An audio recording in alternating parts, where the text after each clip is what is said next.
Бүгін 4 қараша 2021 жылы Нұр-Сұлтан қаласы Төтенше жағдайлар департаменті Қазпромхолод химиялық объектісінде өрт тактикалық жаттығу өткізілді. Оқу жаттығудың шарасына байланысты 11-дің шамасында Қазпромхолод химиялық объектте жарылыс болды. Бұл жерге өрт сөндіру қызметкерлері және қалалық жедел құрамдары ұйымдастырылды. Оқу жаттығудың өткізу себебі қаланың жедел қызметкерлерінің іс-қимылдарының және де азаматтық қорғау қызметкерлерінің бір-бірімен қызметтерін байланыстыру.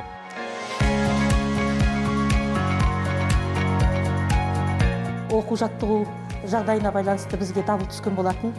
Осы ғимаратта орналасқан нөмірі 102-ші эвакуациялық пункттің бүгінгі халықты қабылдау жағдайы қалыпты. Халықты медициналық көмек көрсету қажет болған жағдайда, сонымен қатар ана мен бала бөлмесі, сонымен халықты уақытша отырғызу пунктісі қажет болған жағдайда тамақтандыру орны қарастырылған. Бұл жағдайда біздің арнайы қызметкерлер түгел қызмет көрсетуге дайын.